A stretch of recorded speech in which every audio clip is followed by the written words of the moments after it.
겉으로는 완벽했습니다. SNS에는 행복한 가족여행 사진들, 웃고 있는 아이들, 다정한 부부의 모습, 모두가 부러워하는 가정이었죠.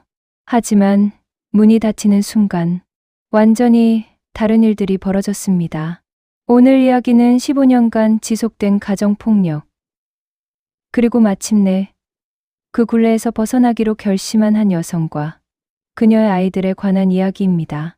이 영상은 실화를 바탕으로 재구성했으며 현재 비슷한 상황에 처한 분들께 작은 용기가 되길 바라는 마음으로 제작했습니다. 영상 시작하기 전에 이런 중요한 이야기들이 더 많은 분들께 전달될 수 있도록 구독과 좋아요 부탁드립니다. 알림 설정까지 해주시면 앞으로도 의미 있는 콘텐츠로 찾아뵙겠습니다. 그럼 이제 이야기를 시작하겠습니다. 서윤은 결혼 초기를 떠올리면 아직도 가슴이 아립니다. 그때는 정말 모든 것이 완벽해 보였으니까요. 남편 민주는 연애할 때부터 다정했습니다. 작은 선물을 자주 주고 데이트 계획도 세심하게 짰으며 서윤의 말을 귀 기울여 들어주는 사람이었죠. 결혼 후에도 그런 모습은 계속되었습니다. 주말이면 가족 나들이를 계획했고 아이들이 태어난 후에는 육아에도 적극적으로 참여했습니다. 밤에 아이가 울면 함께 일어나 분유를 타주고 주말에는 아이들과 공원에서 뛰어놀았죠. 주변 사람들은 정말 좋은 남편을 만났다고 말했고 서윤도 그렇게 믿었습니다. 하지만 결혼 3년 차가 되던 해 처음으로 이상한 신호가 나타났습니다. 민주는 회사에서 승진해서 밀렸고 그날 집에 돌아온 그는 평소와 달랐습니다. 저녁 식사 중 사소한 일로 화를 냈고 식탁을 주먹으로 내리쳤습니다. 그날은 그것으로 끝났지만 서윤은 처음으로 남편에게서 낯선 모습을 봤습니다. 그때 그게 경고였던 거죠.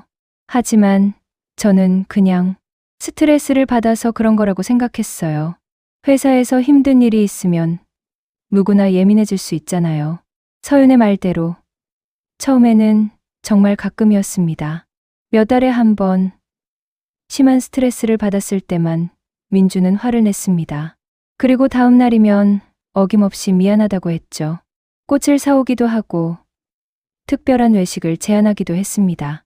어제는 내가 너무 예민했어. 미안해. 다시는 그러지 않을게.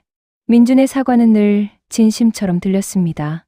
하지만 시간이 지나면서 그 간격은 점점 짧아졌습니다. 몇 달에 한 번이던 것이 한 달에 한 번이 되었고 나중에는 매주, 심지어 며칠에 한 번씩 화를 내기 시작했습니다.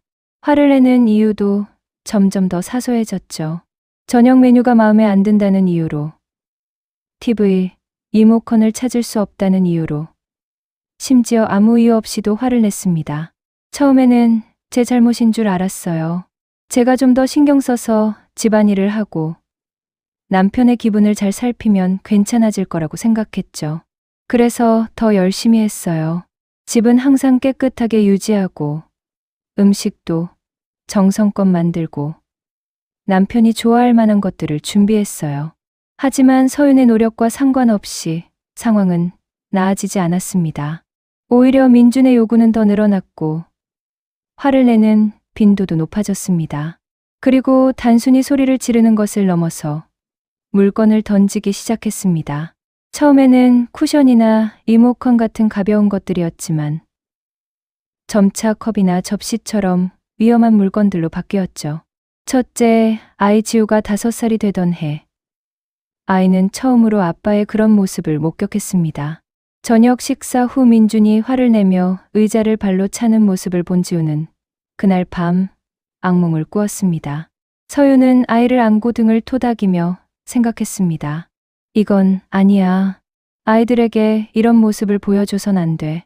그날 밤 서윤은 처음으로 민준에게 진지하게 이야기를 꺼냈습니다. 당신, 요즘 너무 예민한 것 같아요. 아이들도 무서워해요. 상담을 받아보는 게 어떨까요? 하지만 민준의 반응은 예상과 달랐습니다. 내가 뭘 잘못했는데? 내가 이 집안 먹여 살리느라 얼마나 힘든데. 고작 그것도 참아줄 수 없어. 상담이라니. 나한테 정신병자 취급하는 거야? 그 대화 이후 민주는 며칠간 서윤에게 말을 하지 않았습니다. 냉전이었죠.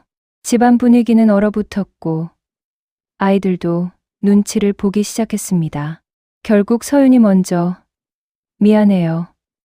제가 오해한 것 같아요 라고 말하며 사과했고 그제야 일상이 돌아왔습니다. 그때부터였던 것 같아요. 제가 점점 더 작아진 게 남편의 기분을 맞추는 게 제 일이 되어버렸어요. 제 감정이나 생각보다 어떻게 하면 남편을 화나게 하지 않을까가 더 중요해졌죠. 하지만 겉으로는 여전히 행복한 가족이었습니다. 주말이면 놀이공원에 갔고 명절에는 가족 사진을 찍었으며 SNS에는 웃는 얼굴들만 올라갔습니다. 친구들이 가족이 정말 화목해 보여요 라고 말할 때마다 서윤은 어색하게 웃을 수밖에 없었습니다. 화목하다고 우리 집이 어떤지 안다면 절대 그런 말 못할 텐데. 둘째 아이 서준이가 태어난 후 상황은 더 복잡해졌습니다. 육아 스트레스가 더해졌고 민주는 아이 둘이나 키우느라 세사 일에 집중 못한다며 더 자주 짜증을 냈습니다. 밤에 아이가 울면 시끄럽게 좀 안 할 수 없어? 라고 소리를 질렀고 서윤은 아이를 안고 베란다로 나가 달래곤 했습니다. 그렇게 시간이 흘렀습니다. 1년, 2년, 5년, 10년. 서윤은 언젠가는 나아질 거라고 남편이 변할 거라고 믿으며 버텼습니다.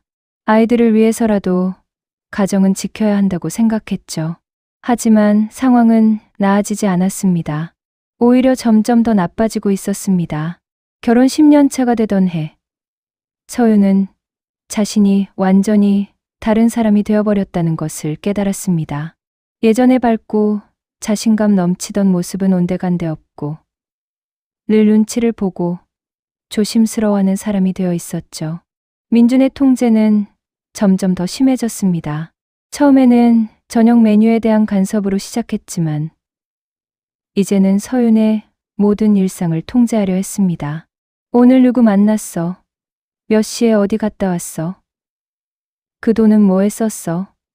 매일 똑같은 질문들이 이어졌고 대답이 마음에 들지 않으면 화를 냈습니다. 친구들을 만나는 것도 점점 어려워졌어요. 처음에는 오늘 친구들이랑 차 마시고 올게라고 했을 때 그래, 잘 다녀와라고 했었는데 어느 순간부터는 또 나가? 집안일은 누가 해라고 하더니 나중에는 왜 자꾸 밖에 나가려고 그래? 집에 있기 싫어? 라고 몰아붙였어요. 서윤은 점점 친구들과의 만남을 줄여나갔습니다. 만날 때마다 남편의 눈치를 봐야 했고 약속 시간보다 조금만 늦어도 수십 통의 전화가 걸려왔기 때문입니다. 지금 어디야? 왜 안 받아? 누구랑 있어? 민준의 목소리에는 의심과 분노가 가득했습니다. 결국 서윤은 친구들과의 연락을 거의 끊다시피 했습니다. 약속을 잡아도 자주 취소했고 연락도 뜸해졌죠. 친구들은 처음에는 걱정했지만 시간이 지나면서 자연스럽게 멀어졌습니다. 서윤은 점점 더 고립되어 갔습니다. 가장 힘들었던 것은 아이들이 점점 변해가는 모습을 지켜봐야 했다는 점입니다. 특히 첫째 지우는 원래 밝고 활발한 아이였는데 초등학교에 들어갈 무렵부터 점점 조용해졌습니다. 학교에서 돌아오면 자기 방으로 들어가 문을 닫았고 아빠가 집에 있을 때는 최대한 조용히 지내려고 했습니다. 지우가 어느 날 이렇게 물어봤어요. 엄마, 우리 아빠는 왜 화가 많아? 그때 제 심장이 얼마나 아팠는지 몰라요. 8살짜리 아이가 그런 질문을 해야 하는 상황이 너무 가슴 아팠어요. 둘째 서준이는 더 어렸지만 역시 영향을 받고 있었습니다. 5살짜리 아이가 아빠의 발소리만 들려도 긴장하는 모습, 아빠가 큰 소리로 말하면 움찔하는 모습을 볼 때마다 서윤의 마음은 찢어졌습니다. 민준의 폭언도 점점 심해졌습니다. 처음에는 너 왜 이렇게 멍청해? 이것도 제대로 못해? 정도였지만 시간이 지나면서 더 노골적이고 모욕적인 말들이 튀어나왔습니다. 너 같은 사람이랑 결혼한 게 내 인생 최대 실수야. 내가 뭘 할 수 있는데? 너 없이도 나는 잘 살아. 이런 말들은 서윤의 자존감을 서서히 깎아내렸습니다. 처음에는 말도 안 돼. 그렇지 않아라고 스스로를 위로했지만 매일같이 듣다 보니 점점 그 말들이 사실처럼 느껴지기 시작했습니다. 정말 내가 부족한 사람인가? 내가 뭔가 잘못하고 있는 건가? 서윤은 자신을 탓하기 시작했습니다. 더 완벽한 아내가 되려고 노력했고 더 나은 엄마가 되려고 애썼습니다. 집은 항상 깨끗했고 식사는 늘 정성스럽게 준비했으며 아이들도 잘 돌봤습니다. 하지만 아무리 노력해도 민준의 화는 줄어들지 않았습니다. 그때는 정말 제가 문제라고 생각했어요. 내가 조금만 더 잘하면, 조금만 더 노력하면 괜찮아질 거야 라고 믿었죠. 지금 생각하면 그게 얼마나 잘못된 생각이었는지 알지만 그 안에 있을 때는 그걸 깨닫지 못했어요. 민주는 경제적인 통제도 강화했습니다. 서윤은 전업주부였고 가게 경제는 민준이 관리했습니다. 매달 생활비를 받았지만 그 돈을 어디에 어떻게 썼는지 상세하게 보고해야 했습니다. 영수증을 모두 모아서 제출해야 했고 설명이 부족하면 돈을 어디다 낭비한 거야? 라는 추궁을 받았습니다. 한 번은 친정엄마 생신에 작은 선물을 사드렸는데 그걸 보고 엄청 화를 냈어요. 너희 엄마한테 뭐 해줄 돈이 어디 있어? 그때 너무 창피하고 화가 났지만 아무 말도 못했어요. 제 돈이 아니었으니까요. 서윤은 경제적 독립을 꿈꿨습니다. 일을 하고 싶었지만 민준이 허락하지 않았습니다. 아이들은 누가 키워? 집안일은? 내가 할 수 있는 일이 뭐가 있어? 라며 반대했죠. 서윤은 점점 더 무력해졌습니다. 그러던 어느 날 학교에서 연락이 왔습니다. 지우가 학교에서 문제를 일으켰다는 내용이었죠. 친구와 다투고 물건을 던졌다는 거였습니다. 서윤은 깜짝 놀랐습니다. 지우는 원래 순하고 착한 아이였는데 무슨 일이 있었던 걸까요? 상담, 선생님과의 면담에서 충격적인 이야기를 들었습니다. 지우가 요즘 학교에서 예민하고 공격적인 모습을 보여요. 집에 무슨 일이 있나요? 서윤은 아무렇지 않은 척 아니요. 별일 없어요 라고 대답했지만 집으로 돌아오는 길 내내 눈물이 났습니다. 지우가 아빠의 모습을 따라하고 있구나. 화를 내고 물건을 던지는 것이 정상적인 행동이라고 배우고 있는 거야. 그 깨달음은 서윤에게 큰 충격이었습니다. 아이들은 부모의 거울입니다. 그들이 보고 자라는 것이 바로 아이들의 미래가 되는 거죠. 그날 밤 서윤은 오랜만에 거울을 제대로 들여다봤습니다. 거기에는 지친 얼굴, 생기 없는 눈, 굽은 어깨를 가진 여자가 있었습니다. 이게 나야? 예전에 나는 어디로 간 거지? 서윤은 그제야 자신이 얼마나 많이 변했는지 깨달았습니다.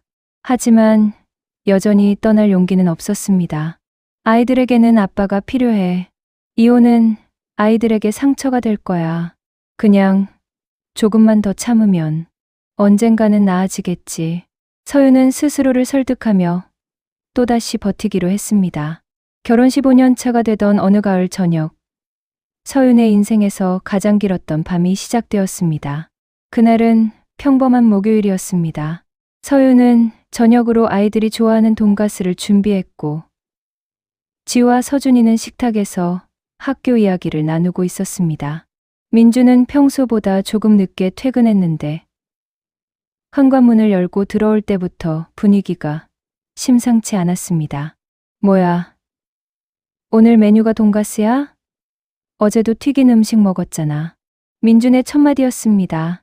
서윤은 조심스럽게 대답했습니다. 아이들이 좋아해서 미역국도 준비했어요. 하지만 민준의 얼굴은 이미 굳어 있었습니다. 식사가 시작되었지만 분위기는 무거웠습니다. 아이들도 아빠의 기분을 눈치채고 조용히 먹었죠. 그때 서준이가 실수로 물잔을 엎질렀습니다. 9살 아이가 할 수 있는 사소한 실수였지만 민준에게는 폭발의 도화선이 되었습니다. 야, 밥 먹을 때 조심 좀 해. 민준이 큰 소리로 소리쳤고 서준이는 깜짝 놀라 울음을 터뜨렸습니다. 서윤이 재빨리 일어나 물을 닦으며 괜찮아, 괜찮아. 실수였어라고 아이를 진정시키려 했습니다. 당신이 제대로 교육을 안 시키니까 애들이 이 모양이지. 민준의 목소리는 점점 커졌습니다. 날마다 집에 있으면서 애들 교육도 제대로 못해? 서윤은 참으려고 했습니다. 하지만 그날은 뭔가 달랐습니다. 울고 있는 서준이를 보며 무서워서 숟가락을 꽉 쥐고 있는 지우를 보며 서윤은 더 이상 참을 수 없었습니다. 아이들 앞에서 그러지 말아요. 그냥 실수한 거잖아요. 서윤의 말에 민준의 얼굴이 붉게 변했습니다. 뭐? 지금 나한테 대드는 거야? 그리고 갑자기 테이블을 주먹으로 내리쳤습니다. 컵들이 덜컹거렸고 아이들은 더 크게 울기 시작했습니다. 당신 지금 모습 좀 봐요. 아이들이 얼마나 무서워하는데. 서윤도 모르게 목소리가 커졌습니다. 15년 동안 참아왔던 것들이 한순간에 터져나온 것이었습니다. 매번 이러면 어떡해요? 아이들이 다 보고 있잖아요. 민주는 자리에서 벌떡 일어났습니다. 그의 눈에는 지금까지 본 적 없는 분노가 가득했습니다. 입 닥쳐. 내가 이 집안 먹여 살리는데 뭘 어쩌라고. 그 순간 민주는 테이블 위에 있던 뜨거운 된장찌개 그릇을 들어 서윤에게 던졌습니다. 서윤은 피할 틈도 없었습니다. 뜨거운 국물이 얼굴과 목, 어깨에 쏟아졌고 서윤은 비명을 질렀습니다. 엄마. 지우가 소리쳤습니다. 13살이 된 지우는 울고 있는 동생을 안으며 화장실로 비틀거리며 가는 엄마를 바라봤습니다. 서윤은 급히 찬물로 화상 부위를 식혔지만 피부는 이미 붉게 변해 있었고 물집이 생기기 시작했습니다. 밖에서는 민준의 목소리가 계속 들렸습니다. 다 내가 날 화나게 만들어서 그런 거야. 내가 입만 닥치고 있었으면 이런 일 없었어. 그리고 무언가를 발로 차는 소리, 물건이 부서지는 소리가 들렸습니다. 화장실에서 나온 서윤은 거실이 난장판이 된 것을 봤습니다. 의자가 쓰러져 있었고 액자가 깨져 있었으며 아이들은 구석에 웅크리고 있었습니다. 민주는 여전히 화가 난 상태로 방을 돌아다니고 있었죠. 바로 그때 지우가 조용히 자기 방으로 들어가는 것이 보였습니다. 서윤은 지우가 뭘 하는지 몰랐습니다. 하지만 몇 분 후 놀라운 일이 벌어졌습니다. 지우는 자기 방에서 핸드폰을 꺼내 112에 전화를 걸었던 것입니다. 떨리는 목소리로 저희 집에서 아빠가 엄마를 때렸어요. 엄마가 다쳤어요. 도와주세요라고 말했습니다. 민주는 지우가 전화하는 소리를 듣고 방으로 뛰어들어갔습니다. 야, 너 지금 뭐 하는 거야? 민주는 지우의 손에서 핸드폰을 빼앗아 바닥에 내던졌습니다. 핸드폰은 산산조각이 났지만 이미 신고는 접수된 후였습니다. 아빠가 말했습니다. 너 미쳤어? 경찰에 신고를? 너 정신이 있는 거야 없는 거야? 민준이 소리쳤지만 지우는 울면서도 똑바로 아빠를 쳐다봤습니다. 아빠가 잘못한 거잖아요. 엄마를 다치게 했잖아요. 서윤은 딸이 자신을 지키기 위해 경찰에 신고했다는 사실에 가슴이 이어졌습니다. 13살짜리 아이가 그런 결정을 해야 했다는 것이 너무나 고통스러웠습니다. 동시에 딸의 용기에 감사했습니다. 약 15분 후 초인종이 울렸습니다. 경찰이었습니다. 민준의 얼굴은 창백해졌습니다. 당신이 경찰을 불렀어? 미쳤어. 하지만 이미 늦었습니다. 경찰관 2명이 집 안으로 들어왔고 상황을 파악하기 시작했습니다. 서윤의 화상 입은 얼굴과 목, 난장판이 된 거실, 울고 있는 아이들, 그리고 긴장한 민준의 모습. 모든 것이 명백했습니다. 부인, 괜찮으세요? 어디 다친 데는 없으세요? 여경이 조심스럽게 물었습니다. 서윤은 화상 부위를 가리키며 떨리는 목소리로 대답했습니다. 뜨거운 국을 던져서 여기가 많이 아파요. 병원에 가보셔야겠어요. 진단서를 받으셔야 합니다. 경찰관의 말에 서윤은 고개를 끄덕였습니다. 그제야 현실이 실감났습니다. 이게 정말 일어나고 있는 일이구나. 더 이상 숨길 수 없구나. 민주는 경찰에게 해명하려고 했습니다. 이건 오해예요. 부부싸움 하다가 실수로 그런 거예요. 제가 일부러 던진 게 아니라. 하지만 경찰관은 냉정하게 말했습니다. 그건 경찰서에서 진술하시면 됩니다. 일단 동행하셔야겠습니다. 제가 왜요? 이건 가정 내 문제예요. 민준이 항변했지만 경찰관은 단호했습니다. 가정폭력은 범죄입니다. 따라오시죠. 지우는 엄마 옆에 바짝 붙어서 경찰관들을 바라봤습니다. 경찰 아저씨, 우리 엄마 많이 다쳤어요. 아빠가 엄마한테 맨날 화내고 때리고 욕하고 그래요. 아이의 목소리는 떨렸지만 분명했습니다. 경찰관은 지우의 머리를 쓰다듬으며 말했습니다. 용감하구나. 잘했어. 엄마를 지켜준 거야. 그 말에 지우는 엄마를 꼭 안았고 서윤은 딸의 등을 토닥이며 눈물을 흘렸습니다. 민주는 경찰에 동행했고 서윤은 아이들과 함께 병원으로 향했습니다. 응급실에서 화상 치료를 받으며 서윤은 지난 15년이 주마등처럼 스쳐 지나가는 것을 느꼈습니다. 어떻게 여기까지 왔을까? 왜 진작 벗어나지 못했을까? 의사는 이도 화상 진단을 내렸고 진단서를 발급해 주었습니다. 얼굴과 목 부위에 광범위한 화상이 있습니다. 최소 2주간의 치료가 필요하고 흉터가 남을 수도 있습니다. 진단서를 받아든 서윤의 손이 떨렸습니다. 치료를 마치고 나온 서윤은 아이들을 데리고 친정으로 향했습니다. 더 이상 그 집으로 돌아갈 수 없었습니다. 새벽 1시가 넘은 시간, 어머니는 깜짝 놀라며 문을 열어주었습니다. 엄마, 서윤은 그제야 무너졌습니다. 어머니의 품에 안겨 한참을 울었습니다. 15년 동안 참아왔던 눈물, 아무에게도 말하지 못했던 고통, 아이들에게 미안한 마음, 모든 것이 한꺼번에 쏟아져 나왔습니다. 우리 딸, 많이 힘들었구나. 왜 진작 말 안 했어? 엄마가 모르고 있어서 미안해. 어머니도 눈물을 흘리며 딸을 꼭 안아주었습니다. 그날 밤, 서윤은 오랜만에 안전함을 느끼며 잠들 수 있었습니다. 다음 날 아침, 서윤은 새로운 결심을 했습니다. 더 이상 참지 않기로, 아이들을 위해서라도 정확한 법적 조치를 취하기로 말이죠. 가장 먼저 한 일은 가정폭력 상담소에 연락하는 것이었습니다. 상담사는 서윤의 이야기를 끝까지 들어주었고 앞으로 어떤 절차를 밟아야 하는지 자세히 안내해 주었습니다.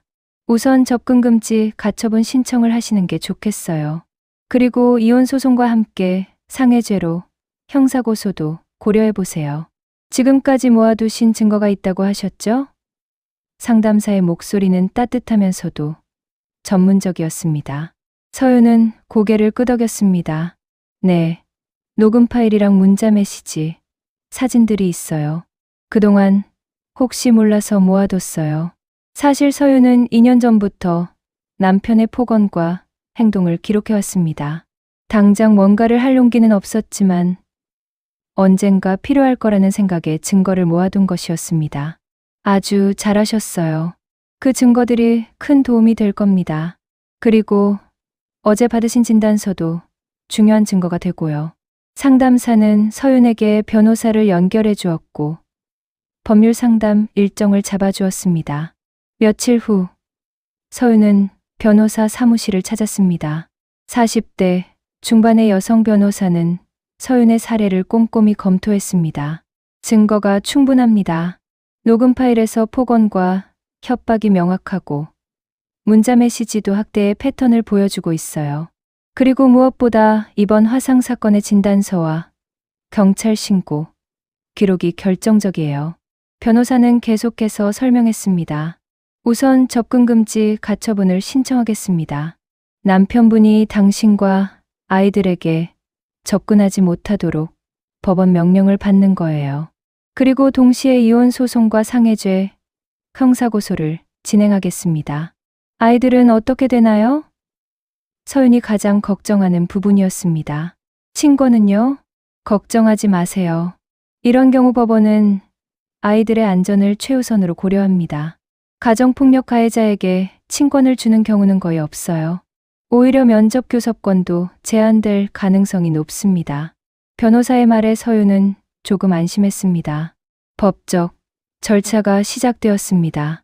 접근금지 가처분 신청서가 법원에 제출되었고 일주일 후 법원은 민준에게 서윤과 아이들로부터 100m 이내 접근 금지 명령을 내렸습니다. 이를 위반할 경우 형사처벌을 받을 수 있다는 경고와 함께였죠. 민준은 여러 차례 전화를 걸어왔습니다. 처음에는 화가 난 목소리로 당신 지금 뭐 하는 거야? 이혼, 고소, 미쳤어? 라고 소리쳤습니다. 하지만 서윤은 전화를 받지 않았습니다. 변호사의 조언대로 모든 연락은 변호사를 통하도록 했습니다. 며칠 후 민준의 태도가 바뀌었습니다. 여보, 미안해. 내가 잘못했어. 다시 한 번만 기회를 줘. 상담도 받을게. 치료도 받을게. 제발.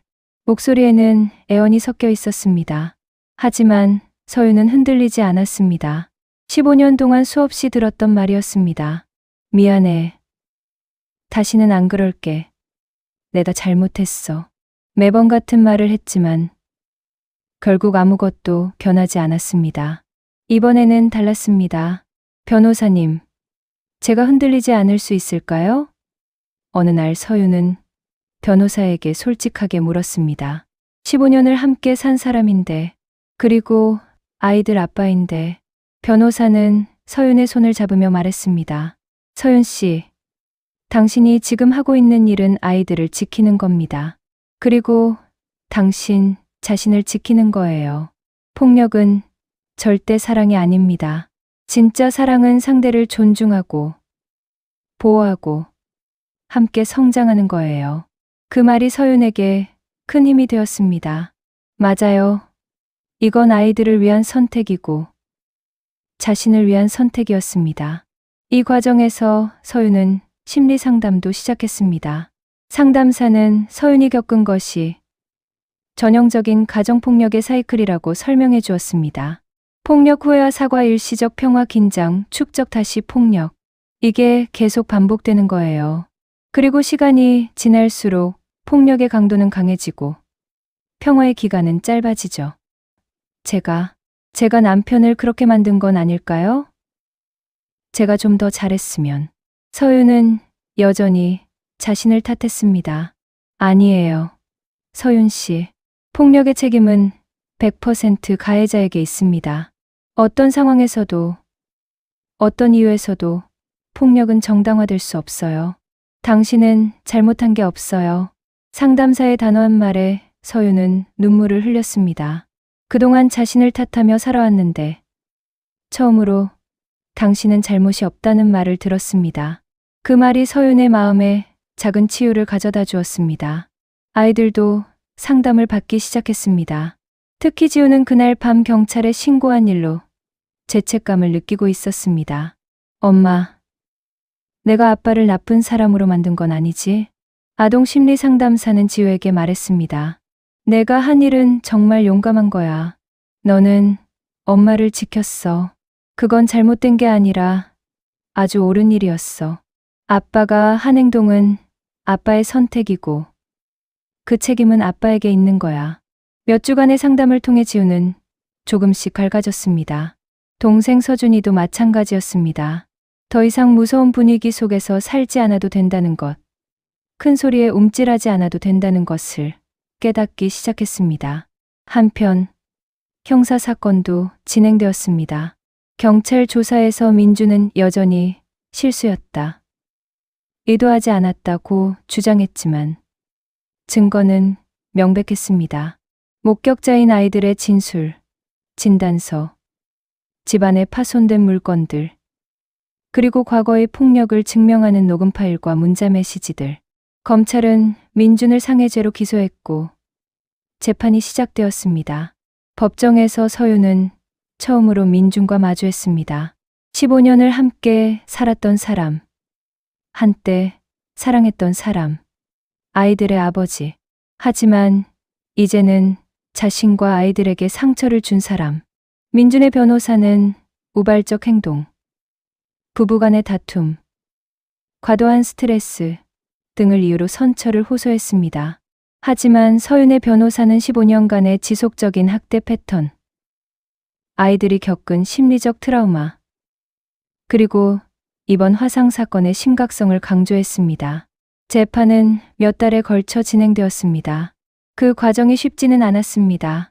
서윤은 법정에서 자신이 겪은 일들을 진술해야 했고, 때로는 너무 고통스러워서 말을 잇지 못하기도 했습니다.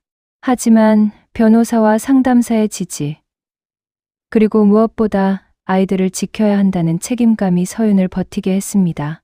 마침내 판결이 나왔습니다.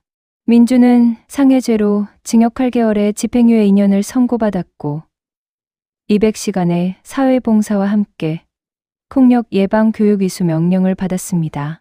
동시에 5년간의 접근금지 명령도 확정되었습니다. 이혼 소송도 마무리되었습니다. 법원은 서윤에게 친권과 양육권을 모두 인정했고 민준에게는 제한적 면접 교섭권만 허용했습니다. 월 2회 상담사 입회하에서만 아이들을 만날 수 있도록 한 것이었습니다. 모든 게 끝났어요. 변호사가 서윤에게 말했습니다. 이제 새로운 시작이에요. 서윤은 고개를 끄덕였습니다. 긴 터널을 지나온 것 같았습니다. 아직 완전히 회복된 것은 아니었지만 이제는 빛이 보였습니다. 6개월이 지났습니다. 서윤은 아이들과 함께 새로운 집으로 이사했습니다. 크지 않은 투룸 아파트였지만 평화로운 공간이었습니다. 창문으로 들어오는 햇살이 따뜻했고 아이들의 웃음소리가 집안을 채웠습니다. 서윤은 작은 카페에서 일을 시작했습니다. 15년 만에 다시 시작하는 사회생활이었지만 생각보다 힘들지 않았습니다. 오히려 자신의 능력으로 돈을 버는 것, 경제적으로 독립하는 것이 큰 자신감을 주었습니다. 엄마, 오늘 학교에서 미술 시간에 선생님이 내 그림 칭찬했어. 지우가 환하게 웃으며 말했습니다. 예전에는 학교에서 돌아와도 조용히 자기 방으로 들어가던 아이였는데 이제는 학교 이야기를 신나게 들려주었습니다. 서준이도 많이 밝아졌습니다. 엄마, 나 오늘 친구랑 축구했어. 그리고 내일 그 친구 집에 놀러 가도 돼? 예전에는 친구를 집에 초대하는 것도, 친구 집에 가는 것도 두려워했던 아이였습니다. 아빠가 화낼까봐, 집안 분위기가 이상한 걸 친구들이 알까봐 무서워했던 거죠. 그럼 당연히 가야지. 서윤은 아이의 머리를 쓰다듬으며 웃었습니다. 이렇게 평범한 일상이 이렇게 소중할 줄 몰랐습니다. 주말이면 서윤은 아이들과 함께 공원에 갔습니다. 그네를 타고 산책을 하고 가끔은 치킨을 시켜 먹기도 했습니다. 돈이 많지는 않았지만 마음은 평화로웠습니다. 엄마, 행복해? 어느 날 지우가 물었습니다. 서윤은 잠시 생각하다가 대답했습니다. 응. 엄마 행복해. 너희들이 있어서, 우리가 함께 있어서 행복해. 나도, 엄마, 이제는 무서운 일이 없어서 좋아. 엄마가 웃어서 좋아. 지우가 엄마를 꼭 안았습니다. 그날 밤, 아이들이 잠든 후 서윤은 조용히 창밖을 바라봤습니다. 별이 빛나는 밤하늘이었습니다. 1년 전만 해도 상상할 수 없었던 평화였습니다. 서윤은 가정폭력 피해자 지원 단체에서 자원봉사를 시작했습니다. 자신과 같은 상황에 있는 여성들을 돕고 싶었습니다. 저도 그 안에 있을 때는 못 나왔어요. 어떻게 해야 할지 몰랐고 무서웠고 아이들 때문에 참아야 한다고 생각했죠. 하지만 나올 수 있어요. 도움을 받을 수 있어요. 서윤의 이야기를 듣는 여성들은 눈물을 흘렸습니다. 저도 할 수 있을까요? 저도 나올 수 있을까요? 할 수 있어요. 혼자가 아니에요. 도와줄 사람들이 있어요. 그리고 무엇보다 당신은 행복할 자격이 있어요. 당신의 아이들도 안전하게 자랄 권리가 있고요. 서윤의 말은 많은 여성들에게 용기를 주었습니다. 그중 몇 명은 실제로 도움을 요청했고 상담을 받기 시작했습니다. 서윤은 자신의 경험이 누군가에게 도움이 된다는 것에 보람을 느꼈습니다. 민주는 어떻게 되었을까요? 그는 법원 명령대로 폭력 예방 교육을 받았고 상담도 받고 있다고 들었습니다. 하지만 서윤은 더 이상 그의 변화를 기다리지 않았습니다. 그것은 민준 자신이 선택해야 할 일이었고 서윤의 책임이 아니었습니다. 아이들은 한 달에 한 번 상담사 입회하의 아빠를 만났습니다. 처음에는 어색했지만 시간이 지나면서 조금씩 자연스러워졌습니다. 민준도 예전과는 달라진 모습을 보이려고 노력했습니다. 하지만 서윤은 알고 있었습니다. 진짜 변화는 시간이 필요하다는 것을. 그리고 그 변화가 일어나든 일어나지 않든 자신의 삶은 계속된다는 것을. 1년 후 서윤은 작은 베이커리를 오픈했습니다. 카페에서 일하며 배운 기술과 저축한 돈. 그리고 정부 지원을 받아 시작한 작은 가게였습니다. 서윤의 빵집이라는 간판이 달렸고 지와 서준이가 그린 그림들이 가게를 장식했습니다. 오픈 첫날 많은 사람들이 찾아왔습니다. 상담소에서 만난 사람들, 변호사님, 친정 식구들, 그리고 오랜만에 다시 연락이 닿은 옛 친구들. 축하해, 서윤아. 정말 대단해. 응원할게. 서윤은 눈물을 글썽이며 감사 인사를 전했습니다. 여기까지 오는 게 쉽지 않았어요. 하지만 포기하지 않았어요. 그리고 여러분의 도움이 있었기에 가능했어요. 정말 감사합니다. 그날 저녁 가게 문을 닫고 집으로 돌아오는 길, 서윤은 아이들의 손을 잡고 걸었습니다. 거리의 가로등이 따뜻한 빛을 비추고 저 멀리서 별들이 반짝였습니다. 엄마, 우리 앞으로 계속 이렇게 행복하게 살 수 있지? 서준이가 물었습니다. 그럼, 당연하지. 우리는 이제 안전해. 그리고 서로가 있잖아. 서윤이 대답했습니다. 집에 도착해서 세 사람은 거실, 소파에 나란히 앉아 TV를 봤습니다. 평범한 저녁이었습니다. 하지만 네 평범함이 얼마나 소중한지 서윤은 너무나 잘 알고 있었습니다. 그날 밤 일기를 쓰며 서윤은 이렇게 적었습니다. 오늘로 새 출발 1년이 되었다. 이 1년이 쉽지는 않았지만 후회하지 않는다. 아이들은 건강하게 자라고 있고 나는 다시 웃을 수 있게 되었다. 무엇보다 우리는 이제 안전하다. 더 이상 문 닫는 소리에 놀라지 않아도 되고 큰 목소리에 움찔하지 않아도 된다. 이것이 자유구나. 이것이 평화구나. 앞으로도 쉽지 않을 것이다. 경제적으로 여유롭지 않고 때로는 외롭고 가끔은 지난 일들이 떠올라 힘들 때도 있다. 하지만 나는 이제 안다. 나는 혼자가 아니라는 것을, 도움을 청할 수 있다는 것을, 그리고 나와 아이들은 행복할 자격이 있다는 것을. 만약 누군가 이 글을 읽는다면 지금 같은 상황에 있는 누군가에게 이 말을 전하고 싶다. 당신은 혼자가 아닙니다. 도움을 청하세요. 폭력은 절대 당신 잘못이 아닙니다. 폭력은 멈추지 않습니다. 기다린다고 달라지지 않습니다. 참는다고 해결되지 않습니다. 폭력은 가정사가 아니라 범죄입니다. 가해자가 아니라 피해자가 부끄러워할 이유는 없습니다. 증거를 모으고 신고하고 아이들과 자신을 보호하세요. 당신은 혼자가 아닙니다. 그리고 이것은 당신 잘못이 아닙니다. 결정하는 순간이 곧 탈출구입니다.